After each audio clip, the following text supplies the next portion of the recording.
Tonight, in honor of the appearance of Srimati Tulsi Devi, who is an expansion of Radharani,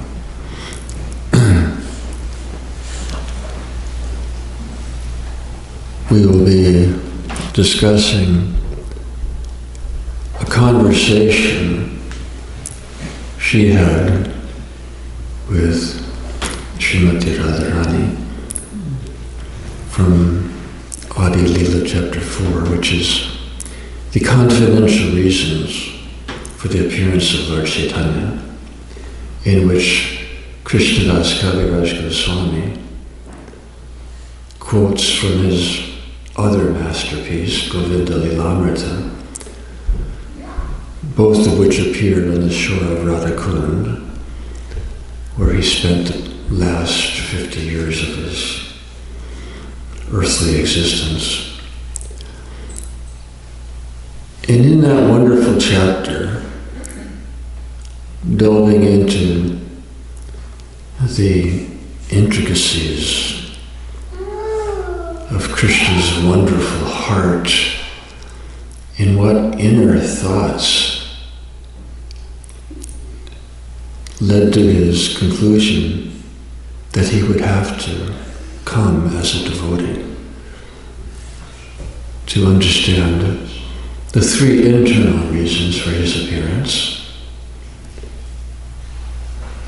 right there in the Sanskrit invocation verses of Chaitanya Charitamrita, desiring to understand the glory of Srimati Radharani's love, the wonderful qualities in him, Krishna, which she alone can fully cherish through her love, and the sublime ecstasy she feels, tasting the sweetness of his love. These are the internal reasons for which Lord Gauranga, assuming her love, her emotion, and her complexion, which is a manifestation of that love, appeared from the womb of Mother Sachi like the moon rising from the ocean. It was simultaneous and incidental that the Lord's external reasons, which is to propagate Yuga Dharma but infused with Prema Dharma, and to deliver the world thereby, those are external, incidental reasons. Most perfectly fulfilled through the internal ones. So when Kaviraj Goswami, there on the shore of Radhakund, writing Chaitanya Charitamrita, quoting himself from Govinda Lilamrita, in this wonderful verse, which is a discussion between Vrinda Devi and Srimati Radharani.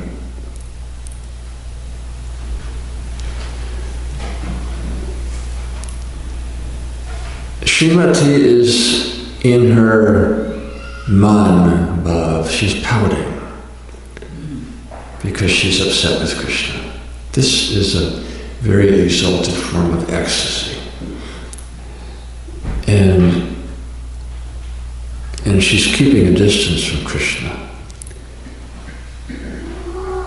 And Vrinda Devi, who orchestrates all the Braj to enhance and exalt the love of Radha and Krishna, is going from Radha to Krishna to see what he's doing. And then she reports that to Radha in her kunj. And when Radha sees Vrinda approaching, she asks, my dear friend Vrinda, from where are you coming?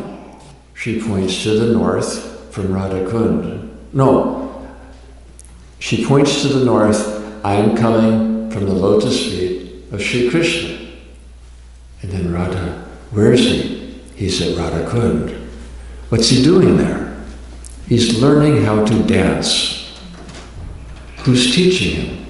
Your image, Radha, revealing herself in every tree, in every creep, every tree, every creeper, every direction, every natural phenomena of Braj is dancing like his guru of Ujjvala Ras, making him dance behind.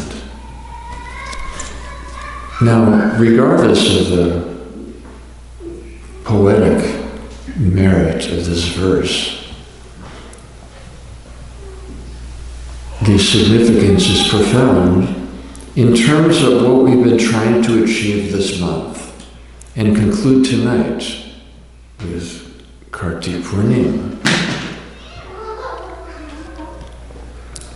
So, as we're approaching the conclusion of our Niyama Seva, which means Urja Vrat, the vows, the intentions we've expressed at the beginning of this month, and observed by the grace of Kartik Damodar, the association of devotees, and especially by the divine grace coming through Srila Prabhupada, we have observed the vows called Urja Vrat to please Urjeshwari, the queen of all potencies, divine potencies, with a desire of coming closer to her service. By hearing and chanting, by enhanced hearing and chanting, by singing Damodarastakam, and by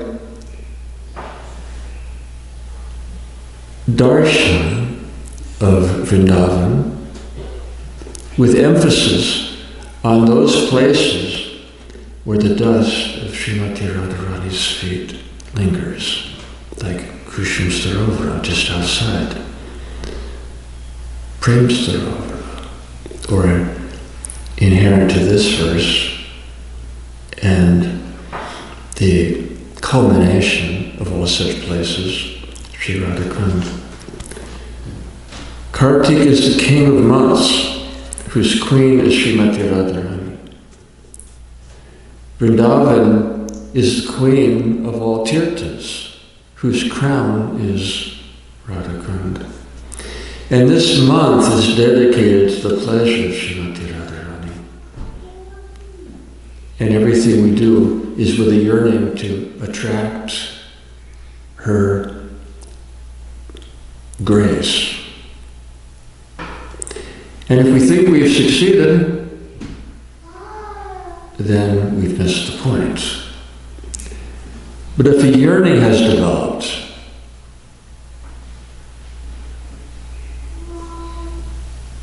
that I want that goal, however far off, however many millions of lives it may take, nothing else holds any charm for me. And especially if we have experienced some degree of Trinadapi Samichina, Todadapi Sahishnana, Amanidam Manadena Kirtaniya Sadade, then our vows have been to some degree successful. Another thing to consider is if observing through the month how our intention, our sankalpa, has progressed in our sadhana to the sadhya, something to be aware of is in pursuing our intention, what counter-intentions in our subconscious come to the surface and the light of day, highlighting our need for purification. If a desire has awakened, kindling our hearts with the lamp of devotion, illuminating the goal of Radhadasan, to align and join our hearts with the Brijavasis, to bring the highest pleasure to Krishna, then our vow has borne some fruit.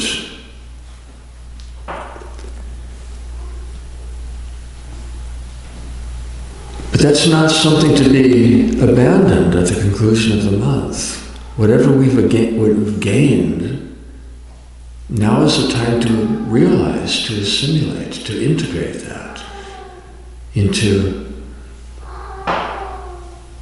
the life we resume beginning tomorrow until the next Kartik Mass.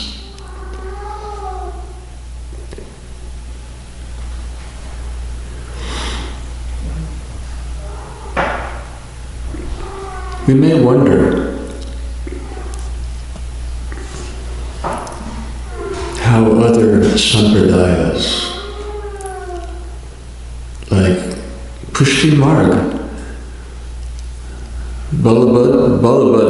Ballabhacharya's line, with roots in Vishnu Swami,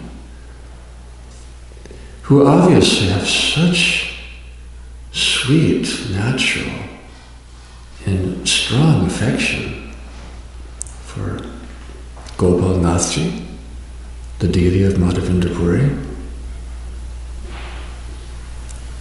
and Balgopal. They have no great emphasis on Srimati Radharani, and yet they have such obvious affection for Krishna. What is the superiority, which we discuss very humbly, of the Gaudiya Vaishnava line?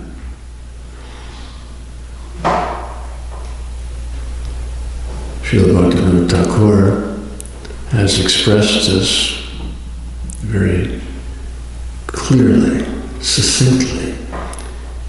He who has failed to carefully worship and cherish the lotus feet of Srimati Radharani, which are the abode of all auspiciousness, who has failed to take shelter in her land of Vrindaban, who has neglected to take full advantage of the association of the devotees of Srimati, whose devotion to her is very deep. How will such a person ever enter deeply into the mellows of Ujjvala Ras? Please try to understand this truth with attention. Srimati Radharani is the guru of Madhurya Ras. Her pastimes with Krishna are the supreme object of contemplation. He who cherishes the feet of Srimati Radharani will attain Krishna in his fullest splendor, whereas he who neglects those lotus feet will never attain Krishna in fullness. The Vedas declare that Sri Krishna is the property of the devotees of Srimati Radharani. So, Srila Rupa Goswami, in his song, Radhe Jaya Jaya Madhava Dayate, concludes with Sanaka Sanatana Varnita Charite. Why is he mentioning the four Kumaras? Because they are the emblem of innocent, pure devotion. With a vow to stay 5 years old. Very pure, innocent, born at the dawn of creation. Exclusive, pure devotees of Lord Narayan. Very high status. Until they heard from Lord Shankar, the Astakalya Lila of Srimati Radharani, at which point that yearning to approach those pastimes awakened in their hearts. And therefore, they became one of the four sampradayas. In whom Nimbarkacharya, also born today, appearing in this world today, took initiation from the four Kumaras themselves.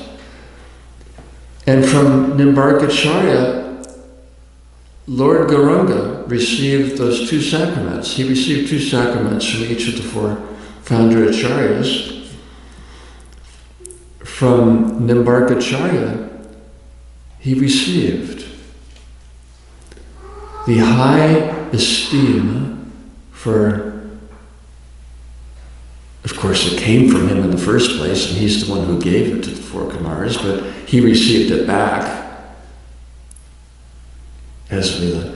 The high esteem for the gopis' process of worship, and the necessity of taking shelter of the lotus feet of Srimati Radharani.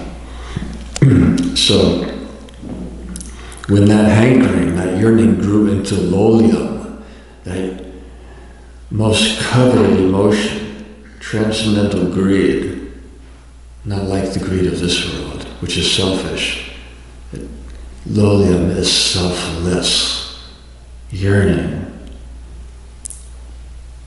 for the pleasure of Krishna and the welfare of all living entities. Those two cannot be separated. And that sentiment is perfected in our Priyojana Acharya, Srila Raghunath Das Goswami, whose example complements Lord Gauranga's lolium, expressed in Puri as his continual crying for Krishna. Well, not simultaneously, but parallel, on the banks of Radhakund, Raghunath Das Goswami, perfecting the example, complementary example of crying for the shelter of Srimati Radharani, and feeling separation from her, taking shelter of Radhakund.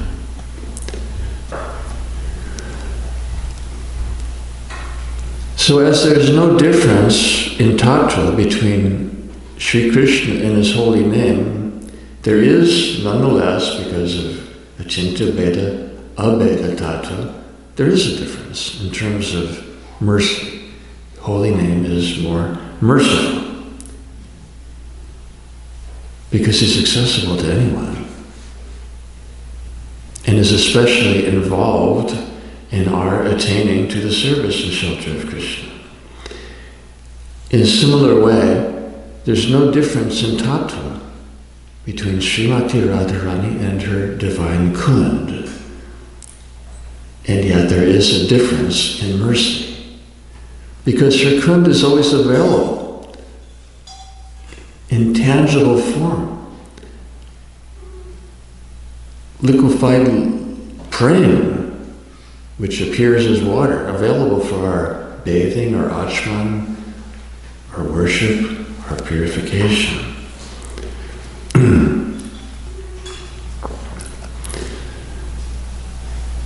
Krishna's Vladini Shakti, Srimati Radharani,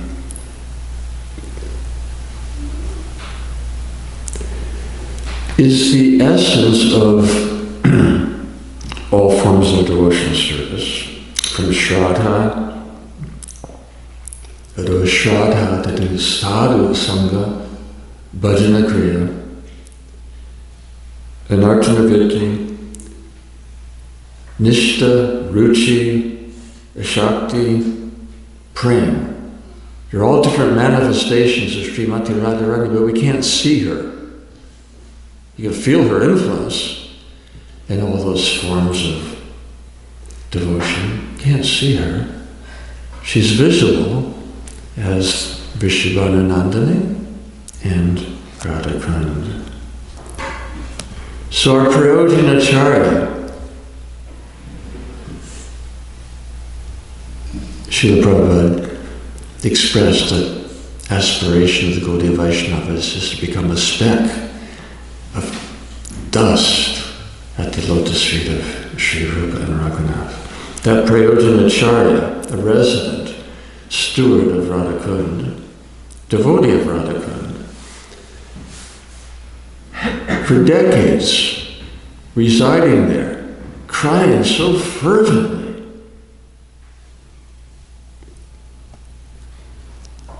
for the shelter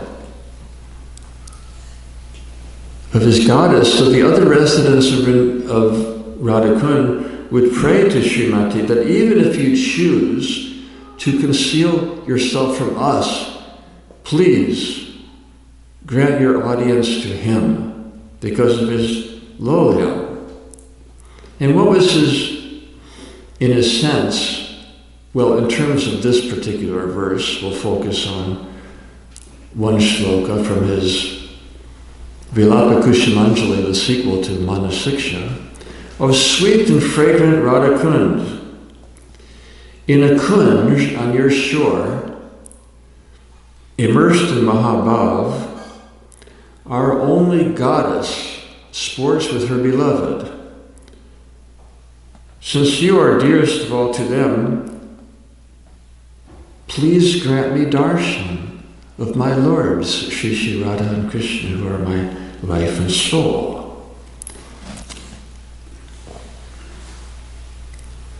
So, drifting as you did between the two realities of Gaura Lila and Krishna Lila, what was he seeing in his darshan? What was the nature of his vision? It's not what we see in the creation of New Vrindavan as a replica of Braj, as Srila Prabhupada requested. What we're seeing is various layers of coverings, which are also divine. But what is the depth of darshan for those who have attained perfection in that Trinadis Pisa Ichena, Tadara Pisa Ishna, Amanida Manadena, Kirtaniya Sarari? What was Raghunath Das Goswami saying? Luminous ghats.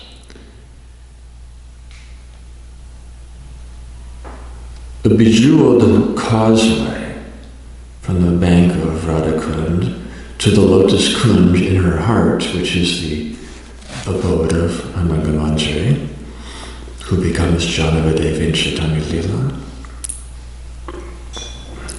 That lotus kunj where Sri Krishna enjoys the perfection of childlike innocence personified in the leader of all the mantras, Anangamanjari, whose devotion is very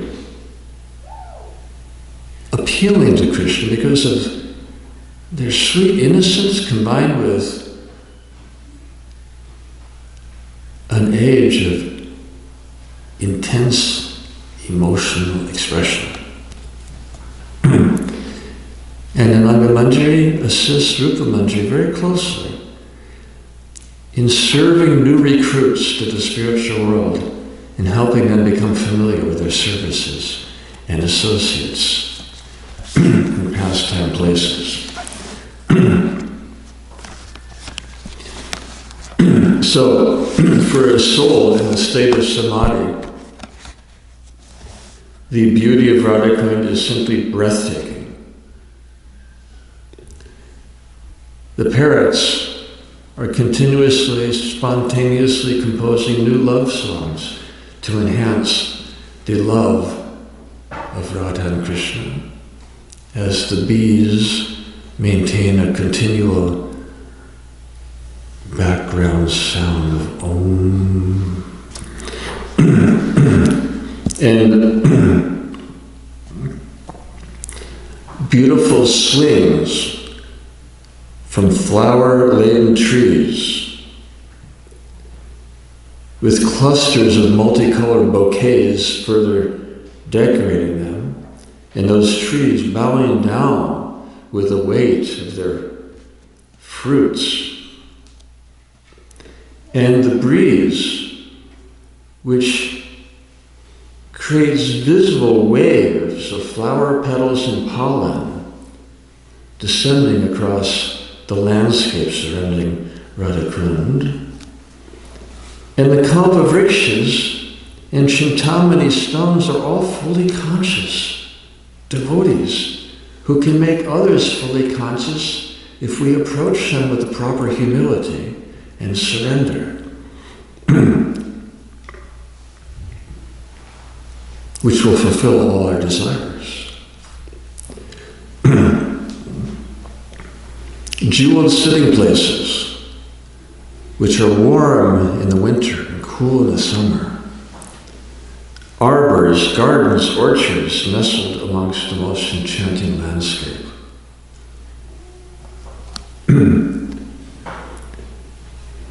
Where Vrindadevi's associates, the Vandevis, are always sweeping the walkways and sprinkling them with fragrant, scented waters.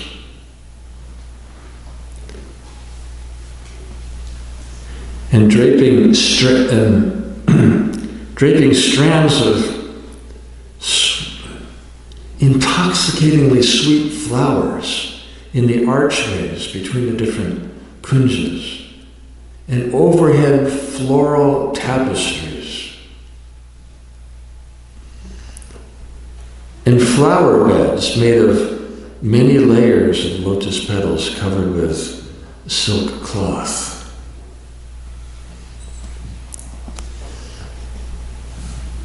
Which have within arm's reach pots full of all kinds of nectars from the forest brought by the Vandevis. And the pollen from the lotuses in Radhakund ooze this nectar which makes the water so sweet that it's not just poetry that Raghunath Das Goswami is addressing her. Oh, sweet and fragrant Radhakund. And the parrots compose endless poetry, enhancing the loving sentiments between Radha and Krishna. And the peacocks dance, and the tuk-tuk birds sing in celestial voices, ever new compositions, and the chikora birds subsist on the moonbeams emanating from the moonlight faces of Shri Radha and Krishna. Surrounding Radhakund is the kunjas of the Astasakis. In Lalita's kunj, there is a swing held with silk ropes and a colorful canopy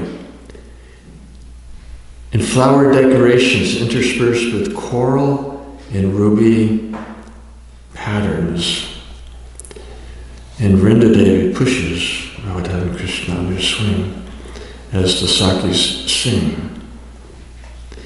And though the Sakis surround the swing in a circle, every single one experiences the same thing, that Radha and Krishna are looking directly at me and smiling and interacting with me. And they don't become proud because they think that everyone else is so much better than I am. And yet Radha and Krishna are so gracious that they're bestowing such kindness upon me.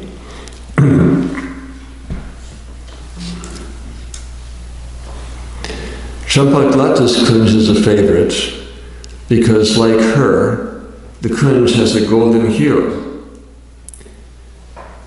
And And that's very helpful, because Jatila and Katila are always trying to catch Radha with Krishna.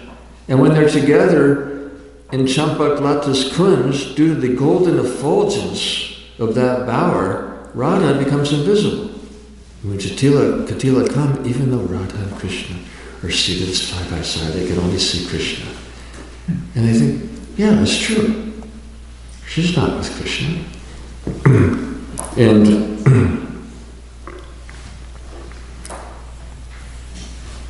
in Rangadevi's Kunj, the temples, the arches, the sitting places, everything is made of radiant sapphire. So there again, Jatila and Katila come trying to catch Radha and Krishna together, and Krishna's invisible in that saffron, in that sapphire hue. And Radha is sitting there so innocently that Jatila and Katila think it's true. The rumors that she's with Krishna are false. And then Jatila and Katila offer their blessings to Srimati Radharani. Shamakund is in the shape of Krishna's lotus foot, because after the deliverance of Aristasura, he remained in a very chivalrous mood, and he stomped the earth, creating the impression resembling his lotus feet, that he filled with the holy waters to become Shamakund. And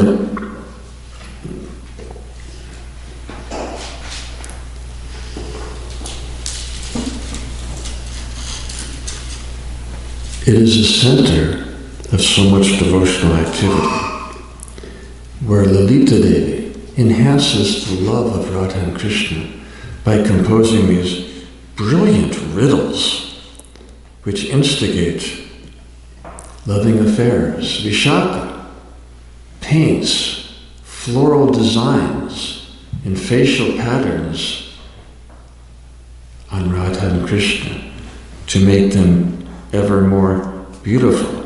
Tunga Vidya's Kunj, she being the reservoir of all wisdom, who explains everything in the most wonderful way, which you see in her form as Srila Vishwanath Chakravarti Thakur. And Sridevi braids Srimati's hair with strands of pearls and ribbons and flower creepers and peacock feathers, which make her braids rival her garland in beauty for Krishna's pleasure. And the manjaris who are watching all this become so mesmerized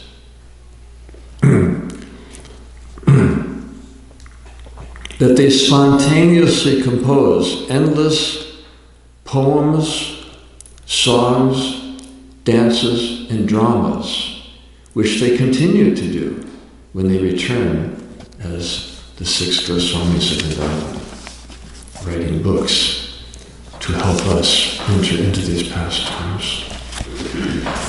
And when Krishna boasts, which he tends to do,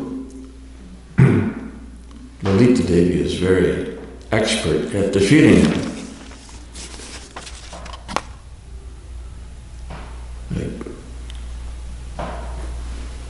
He boasts about how he wins the wrestling matches with Sri Dhamma. And then Radha says, well, I heard, because she's Sri Dhamma's brother, now I heard that Sri Dhamma beat you today. And Krishna said, well, I have to let him think he wins because he's a poor loser. And Srimati says, that's not the way he tells it. And then when Krishna boasts to Sri Dhamma about what a superior wrestler he is, Sri Dhamma says, but I heard from my little sister that she won the wrestling match with you today. And especially gifted at defeating Krishna's pride, which is not like our pride.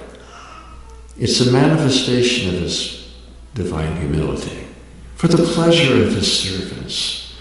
Nevertheless, when he boasts, Lalita is really expert at defeating him. So she tells Krishna, well, naturally, you're a boy. You're physically stronger than we Sakyas and our Manjaris. So I challenge you to a sport that requires something in addition to physical strength. And Krishna said, what's that? She said, brains. I challenge you to something that requires intelligence, creativity, strategy. I challenge you to a dice match. So Krishna agrees. Madhumangal is his counselor. Lalita is Radha's counselor. And the stakes are set. Sarangi, Krishna's pet deer, and Rangani, Radha's pet doe. And Krishna wins. So they lead away Rangani. And then they have the second throw, which wasn't really decisive because Madhumangal ate too much and he got so intoxicated that he falsely accused Radha of cheating. So it wasn't decisive. Which disqualified Krishna, so they had a third throwing the dice. And the stakes was Radha's veena and Krishna's flute. And Radha managed to bewilder Krishna with the sweet innocence of her smile and gestures, and she won the match. And she demanded, okay, Krishna, hand over your flute. And he refused to do it.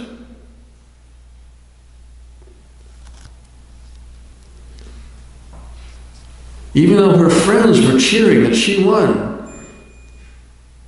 And Krishna had to confess, but he wouldn't give up his flute. And a tug of war ensued between Radha and Krishna. But being of superior physical strength, Krishna snatched the flute out of Radha's hand and held it behind his head, as if to say, you can't get it. But she noticed that made him a little off balance. So she pounced on him and knocked him over. And Krishna was so startled by her sudden mood of aggressive love that he lost his grip. And she snatched the flute and handed it to Tulsi, who hid it in her braid. And then Krishna started demanding, give me my flute. And she said, well, is there any shortage of firewood in Vrindaban? Why are you so attached to this one little piece of wood? So, in search of the flute, Krishna examined everyone, much to the delight of all parties. Now there's an actual very serious consideration involving this pastime. And that is, if Krishna is unwilling to let go of his flute to settle a most insignificant debt, then how could he ever repay the infinite debt conferred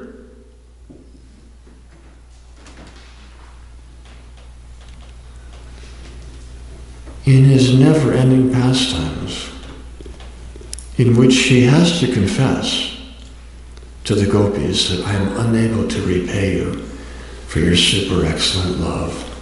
Therefore, let your own glorious deeds, meaning your devotional service, be your only compensation.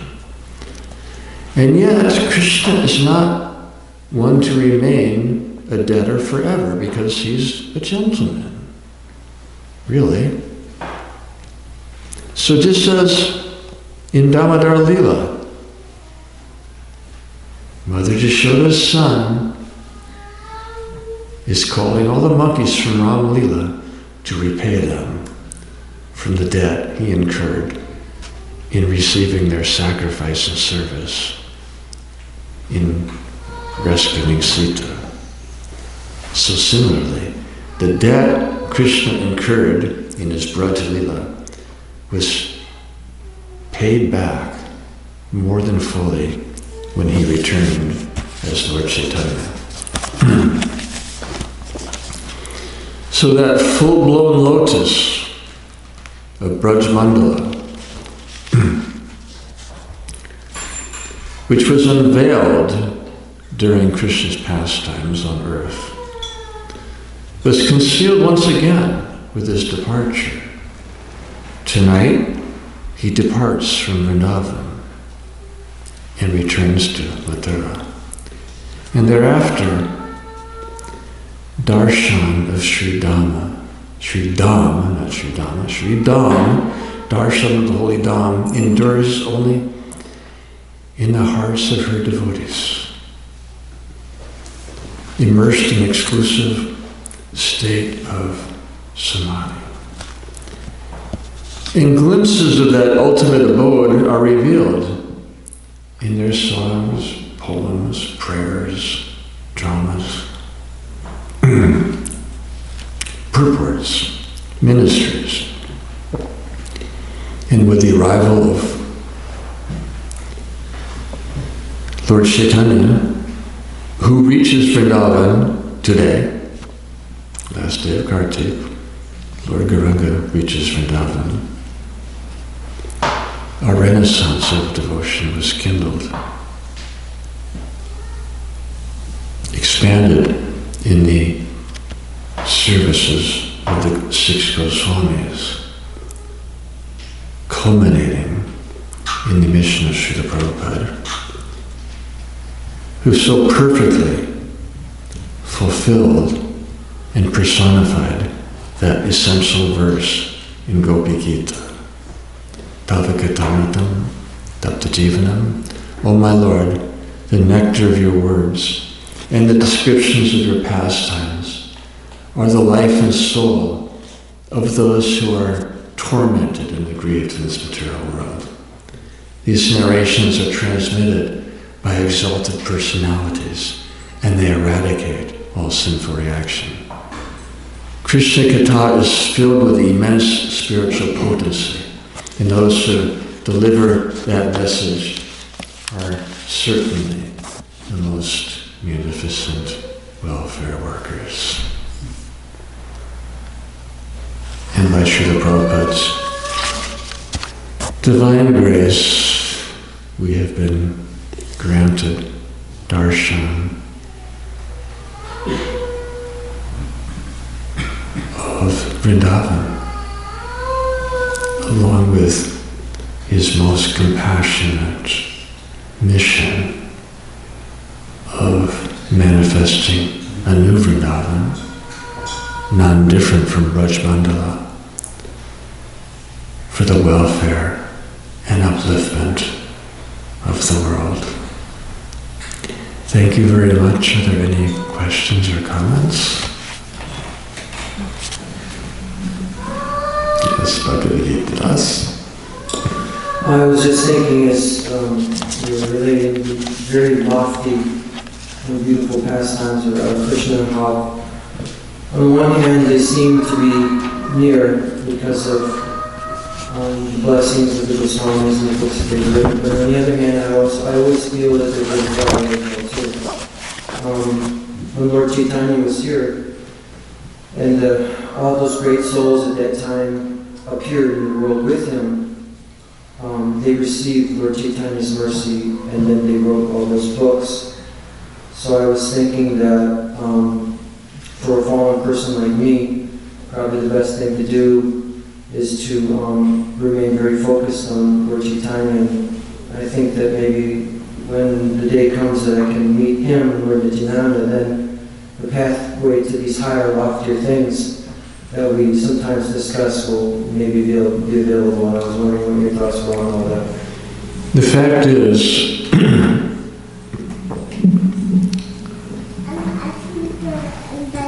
devotees asked Srila Prabhupada that if chanting Hare Krishna and preaching Krishna consciousness is our entrance into Rasa Lila, and he said yes. Chanting Hare Krishna means we're joining voices with the gopis in their worship of Krishna by chanting the Hare Krishna mantra.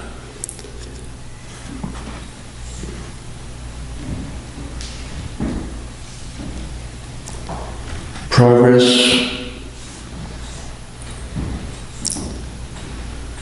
proceeds from Nam to Smarana to Darshan.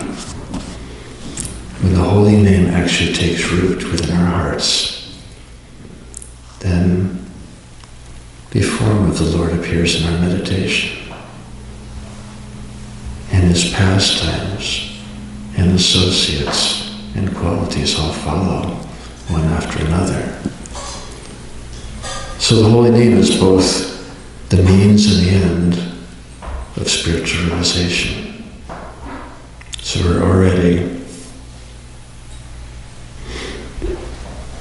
connected simply by chanting Hare Krishna. And just like a green mango takes time to ripen, it simply takes patience and perseverance of the process that we're already practicing. And the goal will come in time. So simply continue.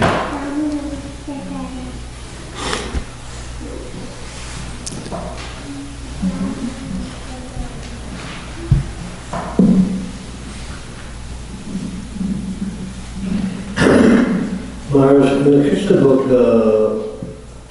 the Rasa Lila introduction, there's a beautiful discourse between Krishna and the gopis, where the gopis were attracted by the calling of Krishna, and they gave everything up, and they come to him, and he goes, "Hey, what are you doing here?" Why are you here? Because you called us. Yeah. But then, this is the bewildering part for me. I experienced this as a young boy. So I just wanted to ask you about this. So Krishna gives a direct instruction. Krishna gives a direct instruction that you should just go home. But they don't follow that instruction. Now, also, so then, of course, we know there was a test, some kind of test. Now, does the spiritual master sometimes give an order to test to see if you really want to? Okay, I was telling you that when I was a new devotee, I was serving at Radharani in Cleveland, and then there was word that my authority was Kirtananda Swami.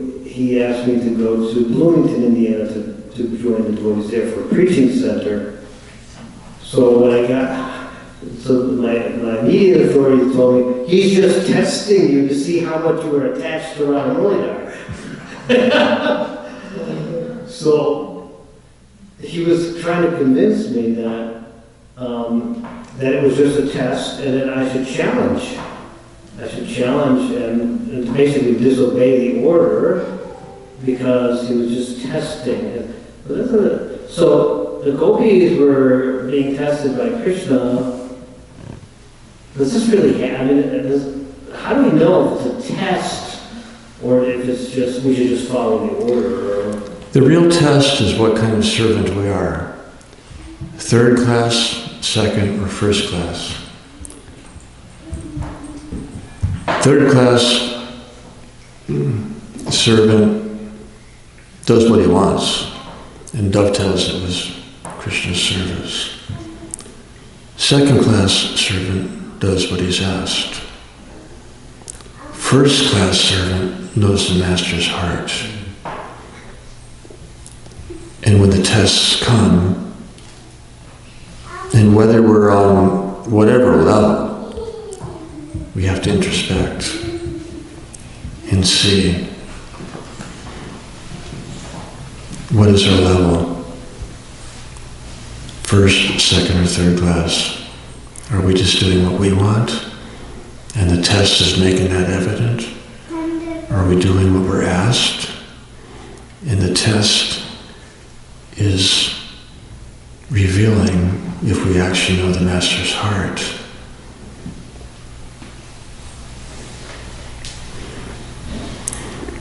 And there's different forms of challenging. Srila Prabhupada appreciated when his leaders would question him if the desire was to serve better or to understand deeper.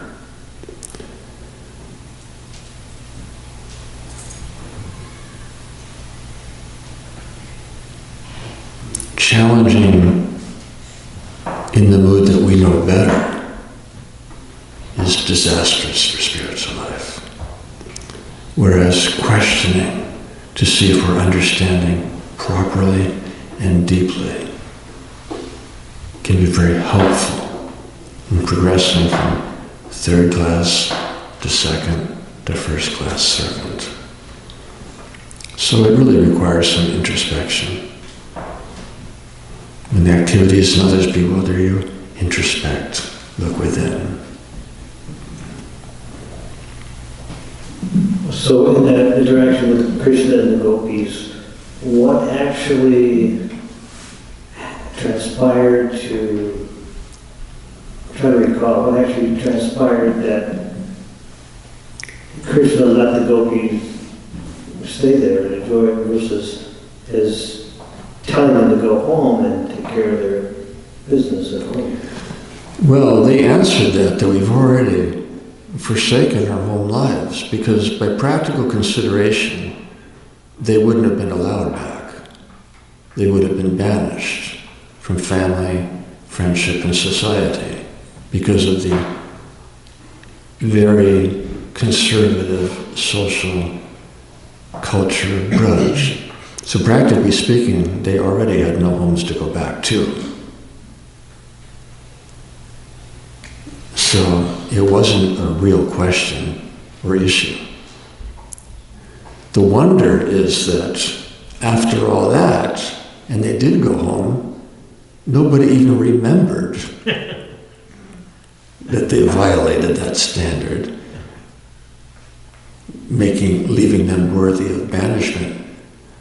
Nobody remembered. Now that's a very important point regarding your question last time about being irresponsible in the course of renunciation. Krishna compensates if our motives are proper.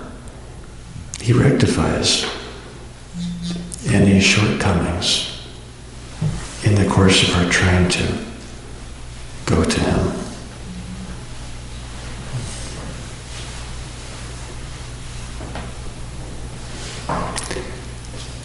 Actually, we didn't even finish the topic. The topic was the discussion between Vrinda and Radha.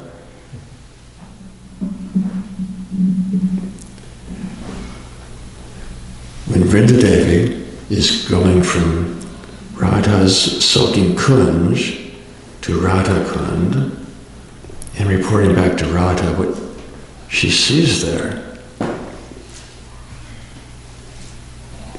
Radha asks, what's he doing there? Learning to dance? Who's his teacher? Your image, Radha, revealing herself in every tree, every creeper. Every natural phenomenon of Braj is dancing. That's a synopsis. What actually happened was when Krishna was rejected by Radha, and the whole atmosphere was hushed. The birds wouldn't sing, the wind wouldn't blow. There was only that resounding, echoing, adamant no, which was Radha's response to Krishna's appeal. So what did Krishna do? What he did was the source of that prayer of Srila Raghunath Das Goswami. Raghunath Das Goswami is re-experiencing a similar phenomenon. And he's praying because in the absence of the darshan of Radha and Krishna, he feels he can't sustain his life. So what's his only shelter? My dear, sweet and fragrant Radha Kund, on your shore, your goddess dances with her beloved. Please grant that darshan to us and save our lives. So in Vrindadevi, going back and forth, Radha's in her man, her pouting. What's Krishna doing? He goes to Radha Kund and he prays to Radha Kund. Basically the same prayer of Raghunath Das Goswami. My dear, sweet and fragrant Radha Kund, please grant me a darshan of your goddess who is my life and soul. And then Krishna sees beneath the surface of Radha Kund, he sees great hope. He sees that the lotus ripples on Radha Kund are the same pattern as Radha's veil. The trees begin swaying in the breeze, which resumes, and that's her motion. The wind is fragrant like her breath. And as the trees are swaying, and the breeze is blowing, and the ripples are dancing on Radha Kund, Krishna sees his Ujjvala Guru everywhere, and he begins dancing. And that's why in that conversation when Radha asks, what's he doing at Radha Kund? He's learning how to dance. Who is his teacher? Your image, Radha, revealing herself in every tree, every creeper, every flower, every direction, every aspect of the natural order is moving like his dancing actor, making him dance behind. And as his tears merged into the water of Radha Kund, and Vrinda informs Radha of his love for her Kund, which is none different from her stubborn man, pouting, melted, and she again approached Krishna. And the pastimes resumed, not as before, as never before, elevated to higher and deeper levels of ever-increasing beauty, sweetness, and charm.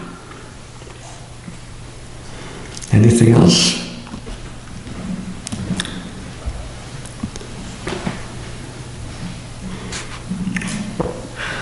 Yes?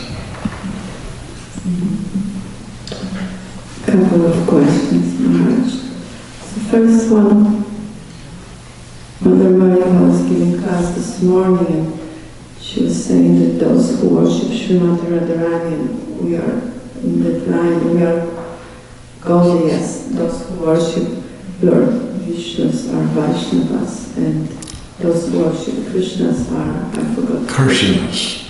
So, I often hear that we call ourselves Vaishnavas. So it seems like that's not precisely accurate. No, we call ourselves Gaudiya Vaishnavas. Gaudiya Vaishnavas. So we are not. That specifies. That not only, but that specifies, plus it clarifies. Why do we worship Radha? For the pleasure of Krishna. Because the truth is, we are insignificant jivas. How much love do we have to offer to Krishna? And how much of his love can we receive and reciprocate in turn? Insignificant. When that tiny jiva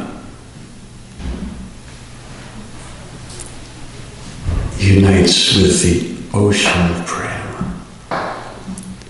and our insignificant offerings are enhanced by her love, they become meaningful to Krishna. And when his reciprocation through her returns to us, it becomes significant. We do not worship Radha separate from Krishna. But it's understood, like this phenomena you experience here in Vrindaban. Devotees say, we're going to Radha Kund. If someone in Vrindaban says, I'm going to Shamakund, the British Vasis will ask him, where's that?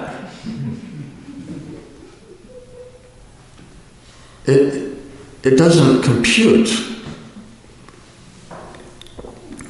Because, once again, where is Krishna complete?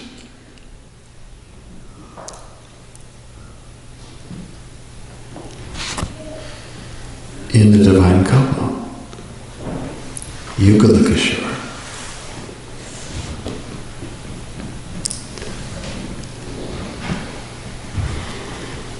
Satyavrata Muni. Namam Ishwaram Satchidananda Rupam. Sat means eternal existence. There's no point discussing something that has no existence. But if it's simply existence without chit, without consciousness, it's not very significant.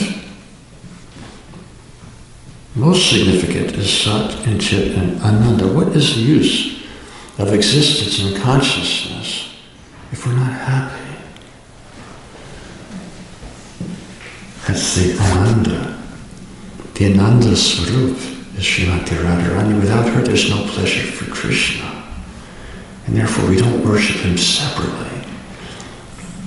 And we don't worship her separately. But saying, which is the reality, the Gaudiyas are primarily devoted to Srimati Radharani.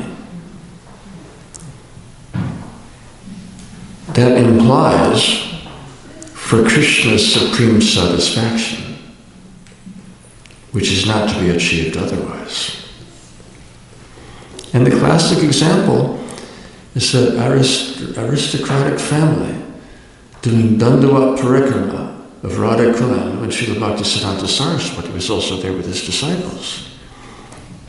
And then one of his disciples, confided in his Guru Maharaj, this family has so much devotion to Radha Kund. And he acknowledged that. He said, remember he was previously an astrologer, our angle of vision is different. They're devotees of Krishna, and they revere Radha and her Kund as Krishna's beloved. Gaudiya Vaishnavas are particularly devoted to Radha for the purpose of Krishna's supreme pleasure and satisfaction, and our supreme welfare and the ability to distribute that in the Bhagavatamrita verse by bringing life and hope and joy to the world in distributing Krishna Katha in the holy name. I missed the point. What was the difference? Bhaktisiddhanta Maharaj was pointing to the day they were seeing Radharani as... He's saying this family, our angle of vision is different than theirs. This family is primarily devoted to Krishna, and they revere Srimati Radharani as his most beloved. We're the other way. We're primarily devoted to Radha, and we revere Krishna as her beloved. So if there's so much, still there's not so much emphasis on Radharani. I see it in ISKCON. It's more... What's that? I see there's still more emphasis on Krishna. Okay, well that's related to our previous discussion in different religions, which emphasize more the masculine or the feminine divine.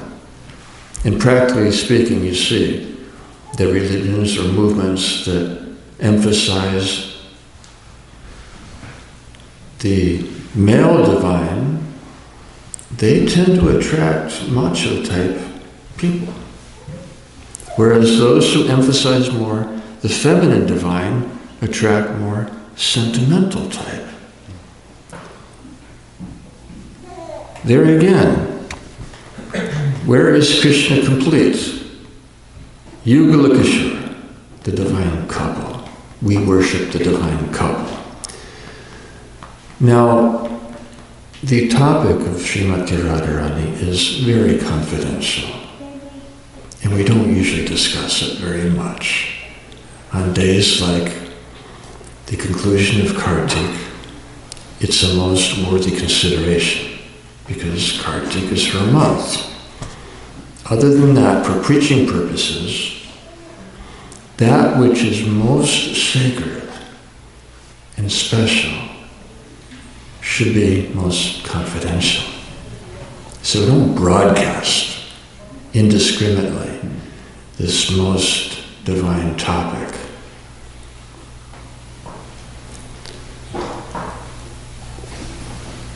Shukadeva Goswami wouldn't even mention her name anywhere in the Bhagavatam. And there's various reasons for that. One was that the audience was a combination of Gyanis, yogis, who were not qualified to hear her name, pastimes or glorious. So he kept it confidential. That's superficial. The deeper level we know. It's a topic not to be broadcast indiscriminately. Only with the utmost concern of the occasion and the audience and the presentation. And who is one worthy to hear this topic from? Shukadeva Goswami, Lord Chaitanya, the four Kumars, those who have demonstrated no propensity for mundane relationships. That is the worthy source from whom to hear this most sacred topic.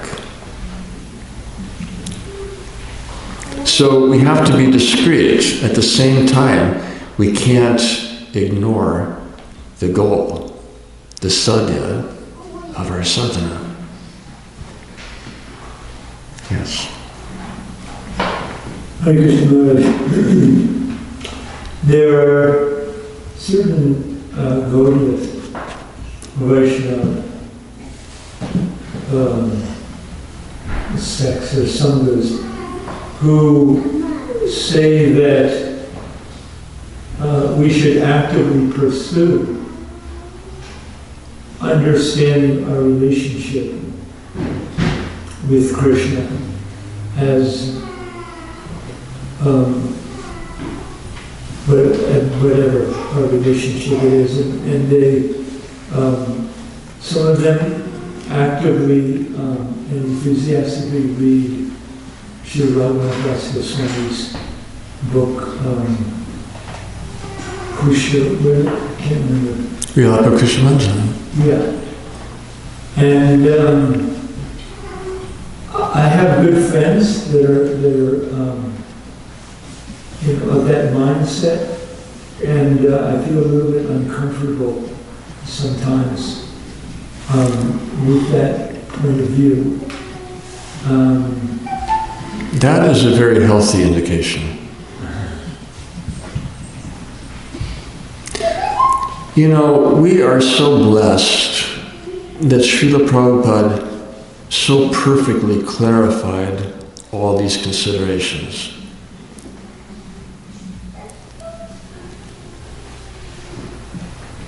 Right here in Vrindaban, one devotee. I was sitting next to him at the time, and as soon as he asked the question, I wish I wasn't there. He asked about Siddha Swarup. And Srila Prabhupada just relentlessly blasted him repeatedly. You have so many bad habits, and you're even talking about Siddha Swarup? Then he turned to the president and said, you see, this is Sahaja. He just asked about Siddha Swarup, but then I was thinking, Srila Prabhupada is not answering the question, he's responding to his heart. It was their first encounter, but Srila Prabhupada could see his heart. It wasn't worthy to be discussing such a topic. And Srila Prabhupada made that really clear. Furthermore, Srila Prabhupada warned devotees, do not go to the Babajis at Radhakund in pursuit of your Siddha Pranali. Nevertheless, one did, big sannyasi in our movement. And then one day, he was walking around like this. And then the devotees asked him, what are you doing? He said, well, I just got my Siddha Pranali and my Siddha Swarup. In Krishna Lila, I'm a peacock, and I'm practicing. And then in no time, he left the movement altogether and engaged in very abominable activities. Now, he came back just before he left his body, so it was a glorious conclusion. When one devotee asked about Siddha Pranali, because it's right there in the Shastra, you have to receive this from your guru. It's part of the pursuit of perfection. So one devotee asked Srila Prabhupada about that before his divine grace departed this world. And Srila Prabhupada, in his typical, very confident, simple, practical way, said, don't worry about that. When you're ready for that, I'll come and give it to you. Now, somebody who has faith in Srila Prabhupada will be completely satisfied with that and not make any separate endeavor to understand these higher topics, because when we're ready, Srila Prabhupada will give it to you.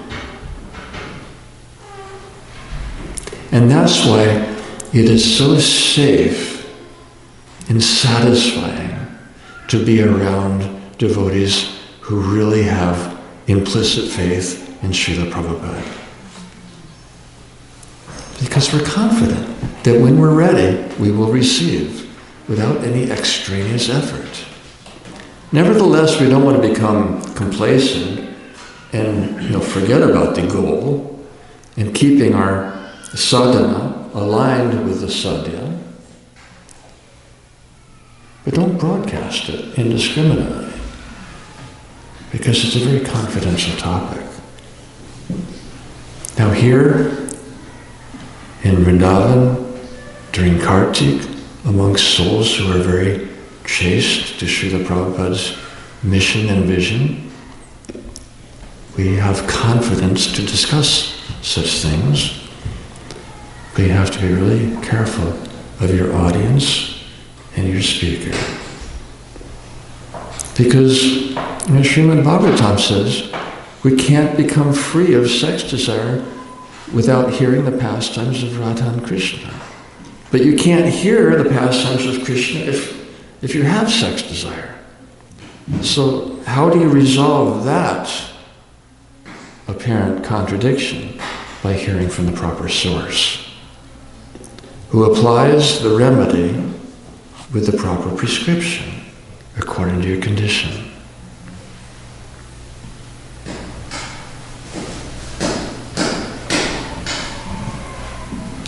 Thank you for thank you for your very sincere discomfort with those who are not so reverential in these most sublime topics. That's a sentiment we all should emulate. Anything else?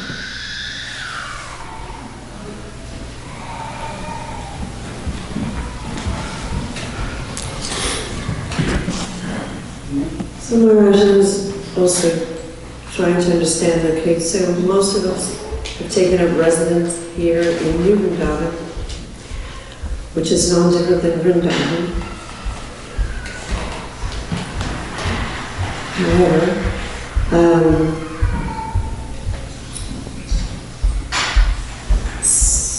it appears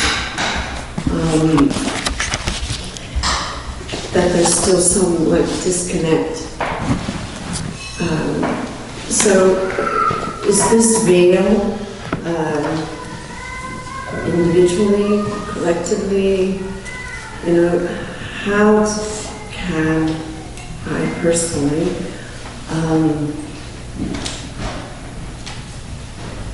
realize that New Vrindaban is not different? We have Radharani here, we have Radharani here.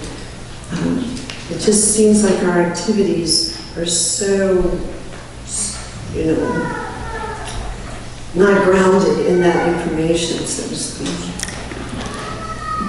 Sambandha means relationship. That disconnect is bridged by a relationship. Sambandha, what is our connection?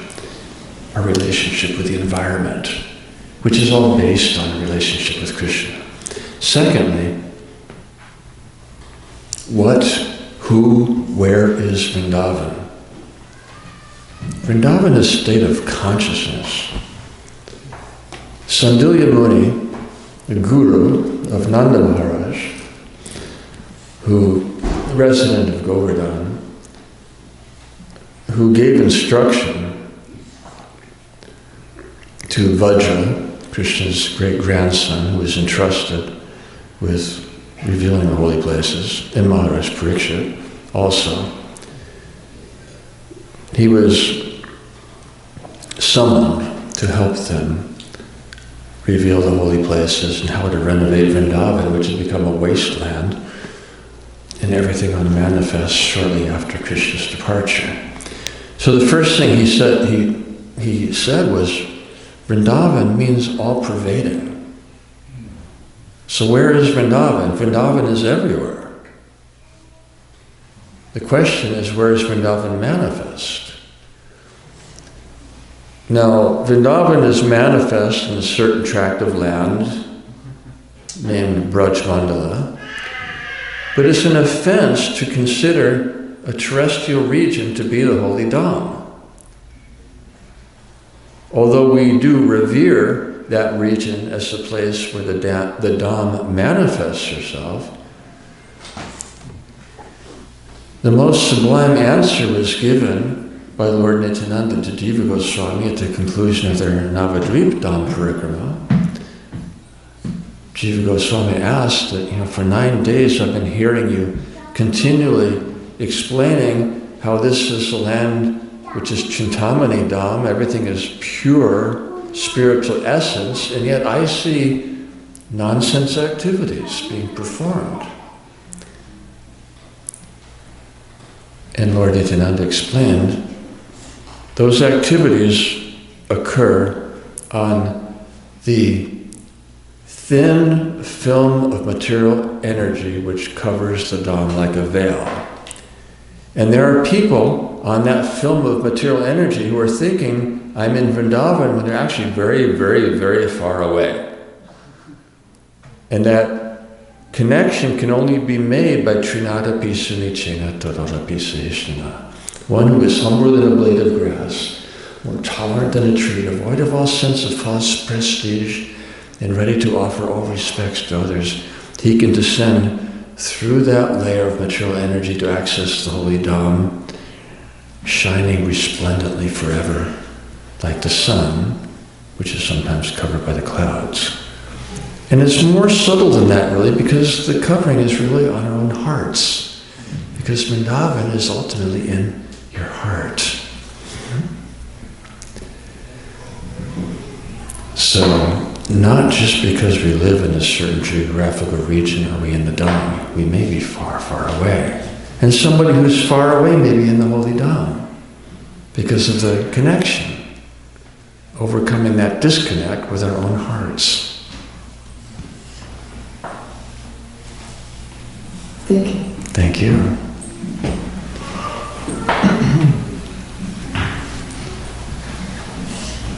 Hare Krishna. Thank you, Maharaj, for a wonderful class. I have a question. It might be technical, but I was wondering for the last month of Kartik. Is there any connection? You were saying, so Radharani, she has gopis, and gopis have manjaris, right, which is their servants. And Tulsi manifested as a plant, right? What was that? As a plant. Tulsi manifested as a plant. Mm-hmm. And she has manjaris. Right. So is it connection? Yes, there is. Because it's similar to the tree of Lord Chaitanya. You know, Lord Chaitanya and Lord Nityananda are the trunk. The trunk has branches. The branches have leaves and flowers. So the trunk is Radha and Krishna. The sakis are the leaves. The manjaris are the flowers.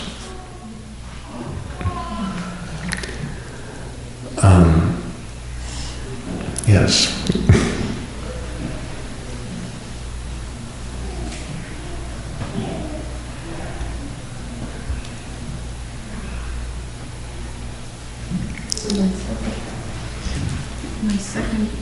Second question, Maharaj, is regarding the counter-intentions in our subconsciousness. I thought you'd pick up on that.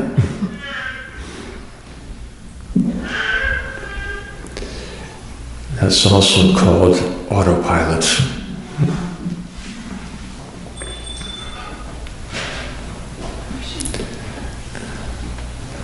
I'll never forget the day that I flew a modern airplane, because I was a pilot of a 1939 Piper J3 pre-World War II reconnaissance plane. And I worked for an airplane dealer who had me deliver a brand new Belanca aircraft one day. So he was with me, but he had a problem. He saw double. So whenever he landed an airplane, he had a 50% chance of choosing the right runway.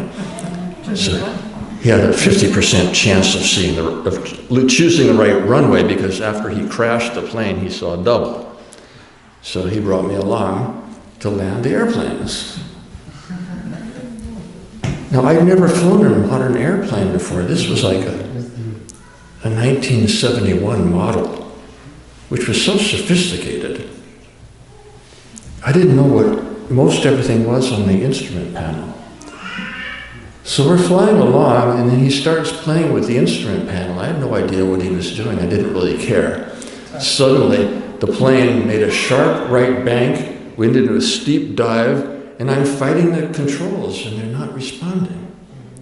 And then the plane just leveled out on another course. I was in the left seat, which means captain. The co-pilot's laughing his head off, and they said, "What was that?" He said, "That's called an autopilot." I'd heard of such things, but I never experienced one before. Now that's a mundane story, but it has practical spiritual effects. Your sankalpa means you're charting your course to the destination you desire. Intentions comprise the journey of life, and they affect how we will deal with every step along that journey. So generically, devotees want to go back to home, back to Godhead, so that's our generic course. You may have specific aspirations within that you choose as your goal. And your sankalpa is, I will go there. So you chart your course. I'm here. My sankalpa is to go there. And you align your activities with your goal. That's also called integrity. But then you find that there's something in your subconscious mind called an autopilot that's inducing you to do things counterintuitive to your intention and your goal. And your subconscious mind incarnates in your physical body. So you can't pinpoint where is that, and you just flick a switch and it turns off. The first thing is to become aware. Meditation can mean different things in different movements, but basically meditation simply means become aware. And Krishna consciousness means be conscious, be aware. If your sankalpa is not taking you directly to your goal, what are the counter intentions that you may not even be conscious of? Because they're locked in every cell of your body as your subconscious mind, which knows by heart, not really by heart, by your superficial heart, how to fulfill your previous intentions that you've forgotten. How to fulfill the previous intentions earlier in your life that have become so automatic you have ceased to become even aware of them. So it's like the old programs running. I don't know, the computer. Yes, the old programs. So the first thing is become aware, and then reprogram. And if those programs are based on fear or trauma, they're going to be very strong. And it takes an equal or greater emotional experience to override them. And a real experience of Krishna consciousness will have sufficient emotional content to override those old programs and give you manual control over the autopilot. First thing is become conscious, become aware. This is what I want to do, and this is what I'm doing. Arjuna asked Krishna the same question in Gita. Krishna answered it in a different way, although it's related.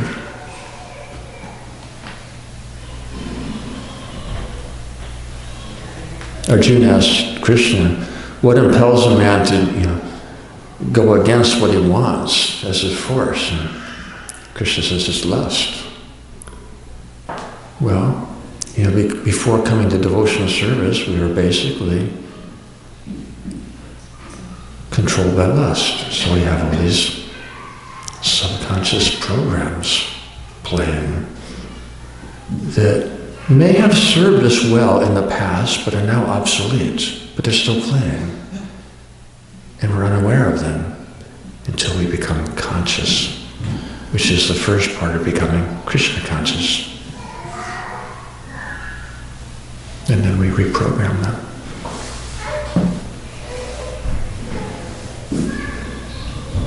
It's hard work.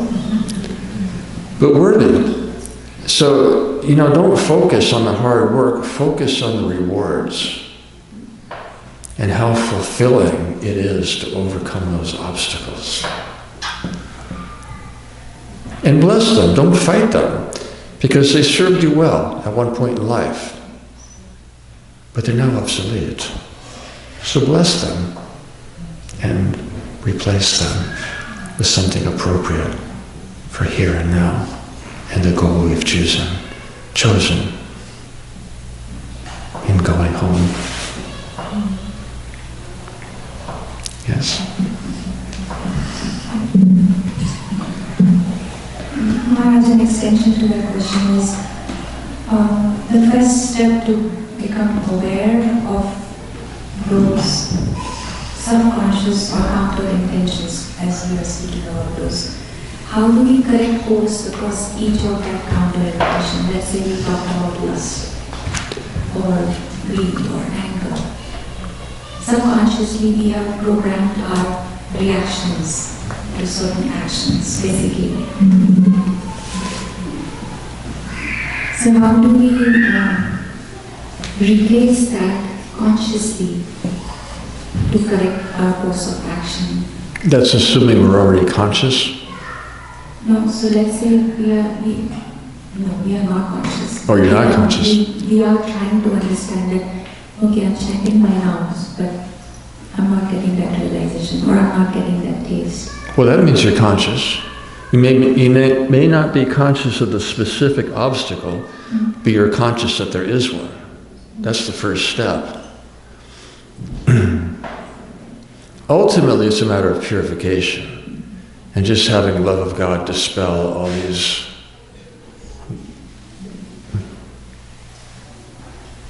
weeds, these shadows in the heart. But practically speaking, we may not all be on the level of taking exclusive shelter of Krishna at our present neophyte condition. So first thing is become aware.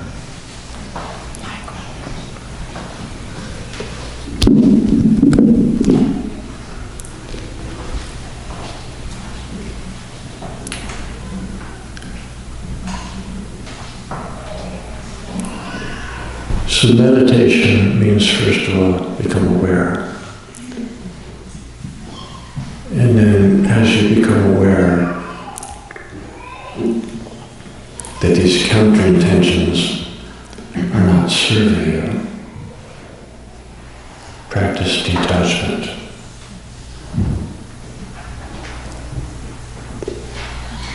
Observing them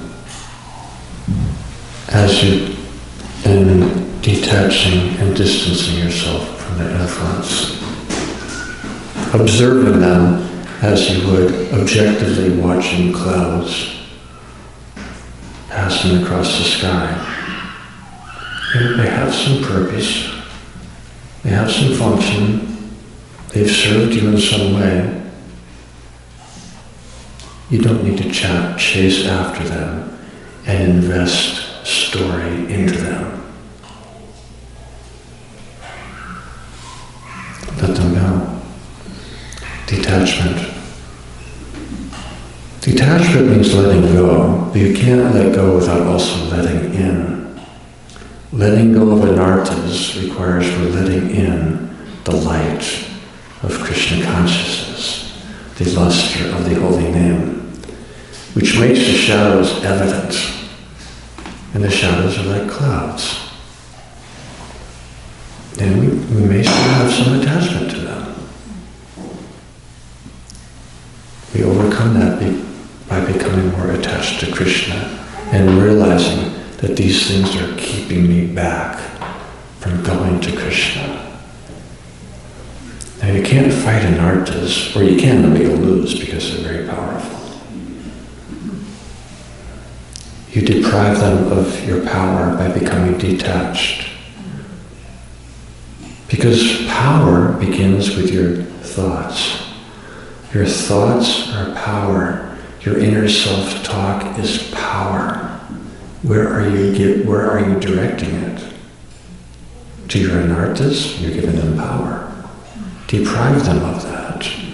Becoming detached, observing objectively, like the clouds passing across the sky, the anarthas becoming evident in your heart, let them go, letting in the light of Krishna's love, which dispels all the darkness within our hearts.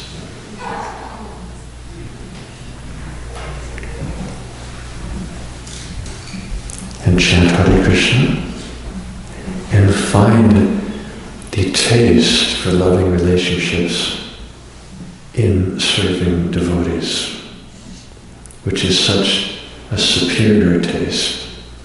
You will not want to hold on to those anarthas any longer. You'll be happy to let them go. Don't fight them, because they'll retaliate. Deprive them of your strength by giving them no more thought. Give your thought to Krishna in devotional service. And don't be discouraged when they keep rising from different depths of your heart. You know, you'll overcome them on different levels. And if you think, I'm victorious, watch out. They'll come up from deeper levels. But eventually, they'll be gone, because they don't come from the core of the heart. They reside in superficial levels of the heart. The core of the heart is reserved for Krishna. The anarthas are in the surrounding region. And you know, they may keep coming up from different deeper levels. And it may be intimidating because the deeper levels are subtler and stronger. But if you're aware of what's going on, and really what's going on, it's what Krishna revealed in his Braj Lila. Krishna's Braj Lila is the revelation of what's happening in our hearts when we allow the holy name within.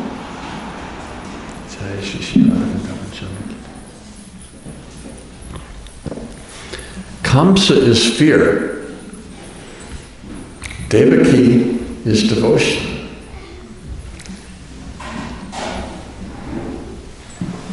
When devotion is about to give birth to Krishna, fear becomes enraged and sends all his representatives, Putana, Shakatashara, Denagashara, one after another, the different anarthas personified. It's all there in Krishna book. It's what's happening in our hearts. And that happens only while we chant. What's that? That happens only while we chant. Mainly while we chant. Yeah. You know, during the day you're so distracted with your whatever that you're not really aware of what's going on in your heart. When you sit, chant, and focus on the holy name, then you realize what's within your heart. Putana, Shakatashara, Kamsa, Trinavarta. And what do the inhabitants of Vrindavan do? Oh, Krishna, Krishna, save us. Use it as an impetus to cling to the holy name with more conviction that he is our only shelter. And he will liberate them and liberate us from their influence. And when you're reading Krishna book, realize you're reading your heart. What's going on internally? As soon as the holy name enters the kingdom of your heart, this is what universally happens. Take inspiration from the residents of Vrindavan and how Krishna saves them time and time and time again. And then the day will come when, as the anarthas arise, you're very eager to see how Krishna is going to save me this time. And he does. And that's why there's one chapter called Wonderful Krishna. After Govardhana Puja, there's Wonderful Krishna. And of all the disasters that are getting increasingly intense, Krishna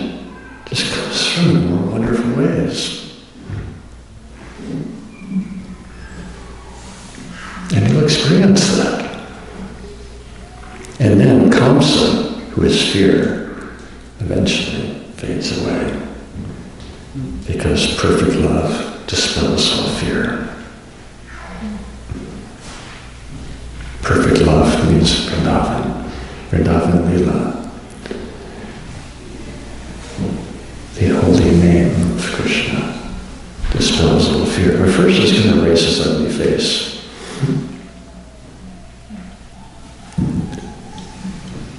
It's an impetus to cling to the holy name with more dependence.